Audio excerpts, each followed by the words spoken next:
માતા મિલન પોતાના સાઈડ કદમાં અંદરથી બારણું બંધ કરીને ચોધાર આંસુ રડે છે. કઈ બા પોતાના દીકરાને કહે, બેટા તું પડદે પર યાદ. રામદેવ ભગવાન બાને ટકોરા મારે, હે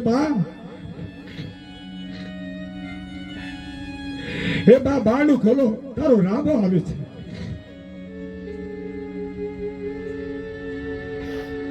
હે બા તારો રામો આવે છે, બારણું ખોલો બા. હે બા બાળું ખોલ, તારો રાબો તને વિનંતી કરે.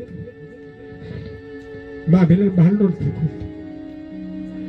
હે પિતાજી મારી બાને સમજાવો, મારી બા દુખી છે. મારી માને કહો. અજમલજી મહારાજે વિનંતી કરી, હે મિલન, હે દેવી બારણું ખોલો, આપણો રાબો તને વિનંતી કરે છે, બારણું ખોલો. ઘણી પ્રયત્નો કરવા છતાં મા મિલને બારણું ખોલ્યું. મા મિલન